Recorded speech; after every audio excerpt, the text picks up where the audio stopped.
Hi, everybody. Part two. Yeah, this is where, welcome back to Crafting the Crime Daily, where I recap live trials. And this is part two of today's video. And it is Friday, and I didn't do a Friday dance. So if you watched part one and you still want the Friday dance, I can do it. Everybody, out of your chairs.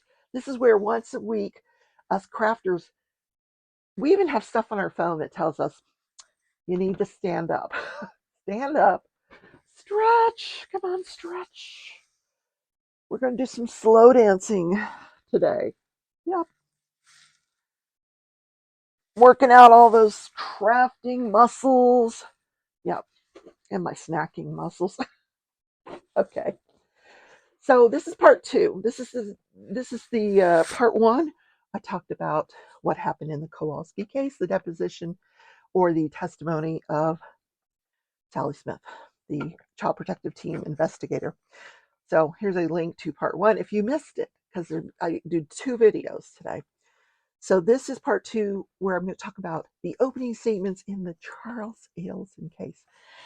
And I was on the edge of my seat. First of all, let's talk about Charles Adelson. He has cleaned himself up. If you saw some of the hearings that took place, he's in custody, where he would come in his scrubs that they wear at the jail. He looked like he just didn't own a razor. He just looked really pitiful.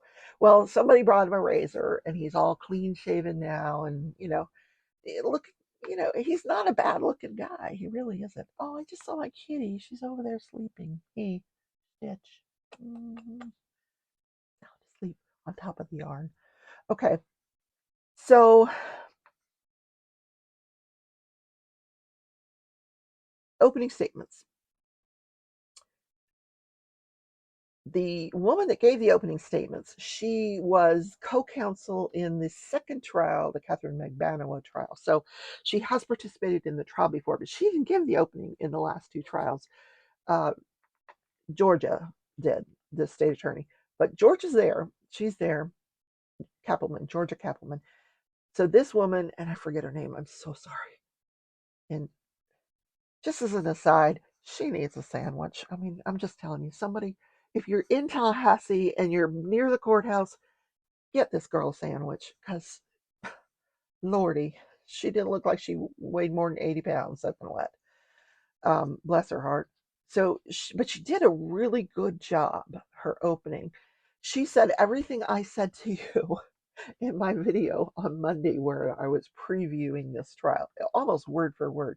But here's how she went about it. She said, she talked about um,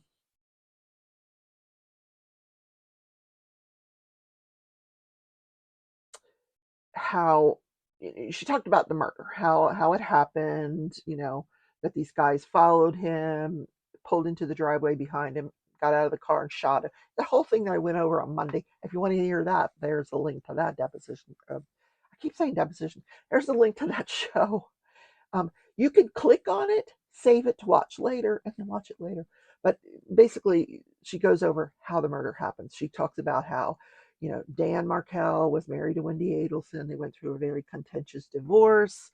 The divorce is finalized. They're still fighting over custody issues. She wants to take her little boys to Miami. She's got a job offer down there. She wants to live in Miami near her family. And so they both move the court. She moves the court to move her children, and the court rules in her ex-husband's favor, Dan Markel's favor, and says, no, you can't take the children out of Tallahassee. She's not happy. She hates Tallahassee. So what do they decide to do? Well, if you look for, well, here's how this woman did the opening. She said the police had two paths they could follow. The first path was personal. The next path was, who are these guys that were following Dan Markel? And how do we tie this all together? So they first start looking at Wendy, and they look at emails that are between Donna and Wendy. Wendy's the ex-wife. Donna is Wendy's mom, Donna Adelson, and she's making all these suggestions in these emails. Maybe you know,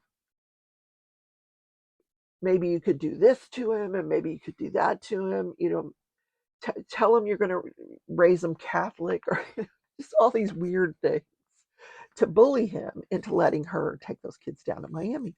And then one of the things she suggested was, let's offer him $1 million bribe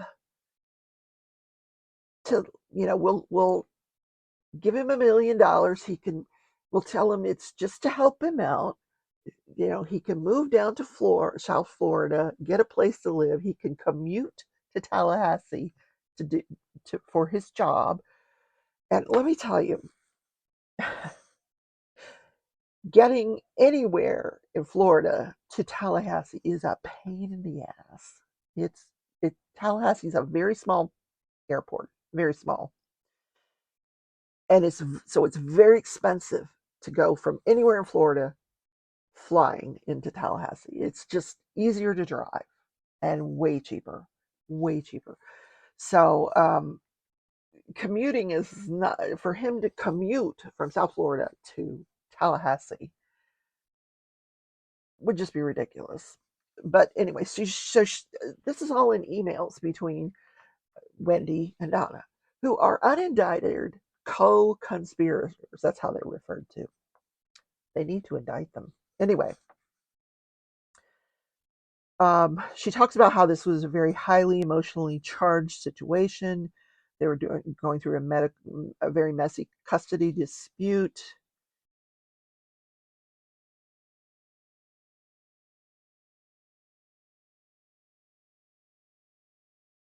Apparently, Dan Markel even alleged in court documents that Donna Adelson, Wendy's mom, was disparaging him in front of the children, and he asked the court that she just have supervised visitation. So this is all kind of background. Is this relevant to a murder? We don't know. So the police discover this is a very tight-knit family, and that Donna is very close to her son Charles Adelson. Charles Adelson, they figure out, is now dating Catherine Magbanowa. And they're like, we don't, which means really nothing to them. But then they started following this other path. And I did talk about this on the video on Monday. They pull all the phone records, they do a tower dump because you get all the surveillance stuff from all over the city, from the premier gym where he was working out that morning, from city buses, from just different businesses, and they put it all together. They figure out that this thing has a SunPass transponder on it, so they get all the SunPass records. They figure out it's a rental car rented by Sigfredo Garcia, so now they get the tower dump records, cell phone records. They look for any phones that are out of South Florida that might come back to Sigfredo Garcia. They do. They look at his phone records. They see that the most frequently called people are Luis Garcia and Catherine Magbanowa. And they still don't know how all this is related to Dan Markel. But what they do notice in these phone calls is a very distinct pattern that Donna will call Charlie. Charlie will call Catherine Magbanowa. Catherine Magbanowa will call Sigfredo Garcia, who will call Luis Rivera. So they knew who the players were. Now they had to figure out what was all their roles in all of this. So this took the investigators 2 years because it was very, very tedious. And they did a really, really good job. But they followed those two paths and they finally connected. And so this state attorney is showing this visual, and I'll put it up here with all the family members, and she's talking about how they are all connected. And so they decided they want to launch an undercover investigation because they got a court order to do a wiretap. In other words, to listen in on phone calls to the Adelson family, to business, to the private home phones to the cell phones. Yeah. But because it has been 2 years since the murder, these murderers think, hey, we got away with it. It's been 2 years. We've moved on. By then, Charlie's no longer dating Catherine Magbanua. Catherine's back with Sergio. They've got their motorcycles. She got her boob job. So that was another thing. Once they figured out who all the players were, they started following the money. And Catherine Magbanua deposited more money in the 5 weeks after the murder than she did the entire year before the murder. So, because it's been so long to do this investigation, and these guys think they got away with it, they're not talking about it anymore. So they need to create chatter on these wiretaps so they can figure out if these people are involved or not. And what is the extent of their involvement? So they're calling this operation the bump. So if you hear the bump, that's what they're referring to. So this undercover agent approaches Donna Adelson outside the boys' school. And that was another thing that the state attorney mentioned during her opening. She said, Donna, and I mentioned this on Monday, Wendy, within 48 hours of her husband being murdered and his passing, she takes those boys and moves to South Florida. And within weeks or a very little bit amount of a time, she changes the boy's name to Adelson, not Markel. So why did does your mind ever go blank sometimes? Mine does. All right. So this undercover guy, he comes up to Donna outside of their school. She's picking up the boys from South Florida, the school that they're in. And he hands her a piece of paper. And on this piece of paper, it references the Dan Markel murder and Luis Rivera being in jail. And he says to her, he knows that the Adelsons are taking care of Katie. You're taking care of Katie. Nobody's taking care of Lewis. We want $5,000. So this is all done to create chatter. So of course, what does Donna do? Donna goes home. She calls Charlie, and she says they mentioned your ex-girlfriend.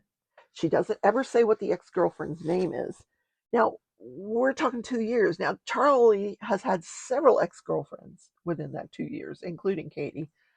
But Donna tells Charlie, hey, they were looking for this. They were looking for, oh, this is how she put it. She says, I need to talk to you in person. I don't want to talk to you on the phone. I need to talk to you in person regarding some paperwork that involves you and I. And then she tells him this TV is going to cost you $5,000.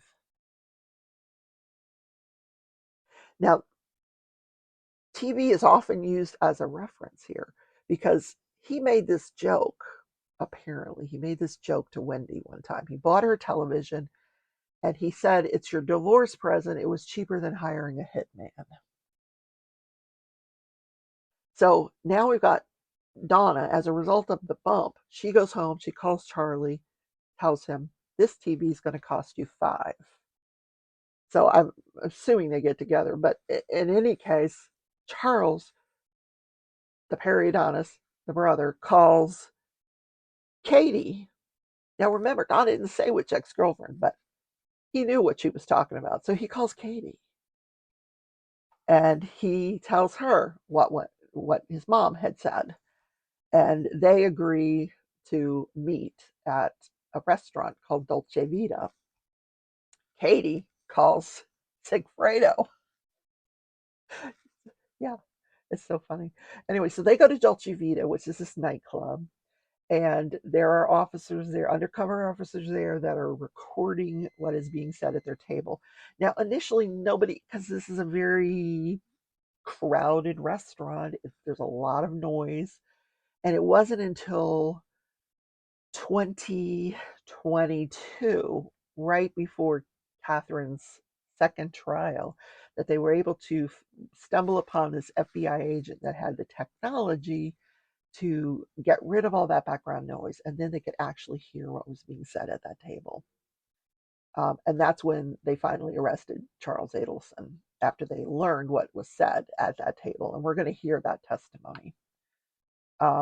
They also learned that one of the habits that Charles Adelson had was that he kept cash in a very large safe that he had in his home.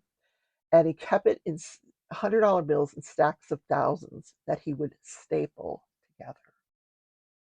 Which is interesting because when Luis Rivera, the, the second hitman, took the stand in the first trial, he testified that the $100 bills that they were paid the next day were stapled together. They were in stacks of 1,000 stapled together. Now, the day of the murder, Catherine calls Charles and they're supposed to go out for dinner that night. Okay, I'm getting ahead of myself. Hold on. Back up. Okay. So then we have the defense's opening statement. The defense, this is where I was on the edge of my seat, guys. Really and truly. He says, I'm going to tell you exactly what actually happened. We're all going to learn today what actually happened. He says, no one has ever heard this. No one has ever heard the truth. Even the state attorneys have just told you their theory of what happened. I'm going to tell you what really happened. I'm like, oh, really? What happened? So he said Charles Adelson had nothing to do with the murder of Dan Markel. Nothing to do with this. He says, he says, I'm going to agree with a lot of what's being said here today. Everybody, all the police officers, everybody worked really, really hard, and they got their people, the people that committed the murders. Sigfredo Garcia, Luis Rivera, Catherine Magbanua. You've got your people. You got your 3 killers. But he said on July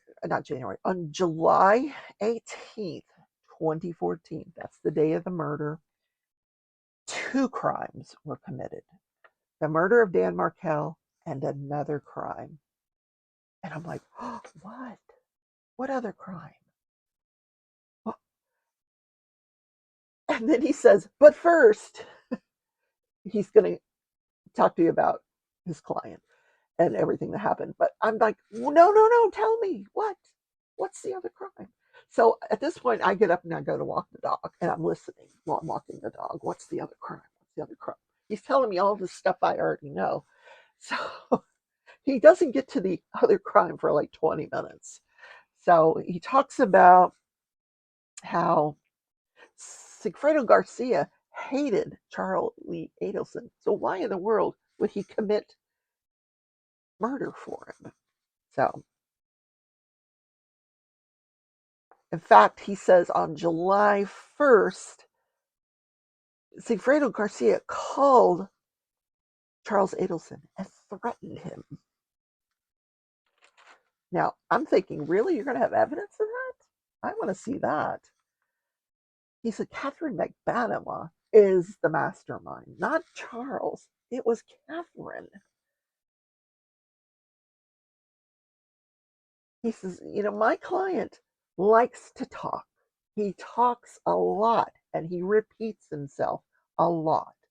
Yes, we heard that television joke, and after he made it initially to Wendy, she repeated it, he repeated it, and somehow him talking about the divorce of Wendy, the contentiousness of it, all of this talk that he would be doing in front of Catherine gave her the idea to hire her ex-husband to kill Dan Markel. I'm shaking my head. I'm like, what? Huh? No. Okay. So he says the morning of July 18th, the day of the murder, Charles Adelson lives in Fort Lauderdale. But that day he had to be in two different offices in Jupiter, which is a couple of hours north of Fort Lauderdale. And on the drive up there that day, he talked to Wendy, he talked to his mom, he talked to his current girlfriend. And that night, he was supposed to have dinner with Catherine Membanoa. They stayed friends after the breakup. They stayed friends. So he gets a call from Donna in the afternoon. He's just like around 6 o'clock. He said he got a call from Donna. He was getting ready to start his last case, and she tells him about the murder of Dan Markel. Well, I don't know if he was dead yet or not, but about what happened to Dan Markel. So he's upset about it. So he calls Katie to cancel their dinner. And when he calls her, she's like, "Oh, well, let me come over and comfort you." So he gets home about 8 p.m. and she comes over about 11 to comfort him. And when she gets there, she's very frantic and upset. And she tells him that it's a friend of hers that shot Dan Markel, shot the professor. She said, "Listen, it's my fault. I talked too much. I must have mentioned everything you've told me in front of my friend, and they decided they were going to kill Dan Markel." What? This is bizarre. And she told him that the friend had told her to tell him that if he didn't pay, because she knew about the $1 million bribe that they had tried to do with Dan. Because Donna had actually contacted Charlie and said, "Charles, would you contribute to the $1 million? Will we pay a third of it?" And he says, "Yeah, I'll pay a third of the $1 million bribe." Catherine knew this from talking to Charlie, who had talked to Donna, yeah, anyway, you get the picture. So she's like, "I just was running my mouth. I must have mentioned that to my friend, and he now is telling me to tell you that if you don't pay him, then another of your family members will be next." So he gets out his money and he hands it all over to Catherine, and she takes it home and distributes it. So apparently, that was the crime, extortion. And I'm like, what? I think the jury's probably going to be smarter than that. I do. Come on. And so when he took out all that money, he didn't have enough to pay the whole $1 million that was being asked for, but he apparently got into a payment arrangement with the person that was extorting the money from him. And the way that he was paying for this extortion was by hiring Catherine to work at the dental office. So he had to tell his mom what was going on because she's the bookkeeper of the dental practice. So Catherine got a paycheck every 2 weeks for doing absolutely nothing. But that's because he was paying for this extortion over time. Okay, I think we can all go home now. You're right. He didn't do it. He's innocent. Oh my God. That's so funny. Um, and finally, the lawyer says, the three murderers, Catherine, Sigfredo, and Lewis, were all arrested in 2016.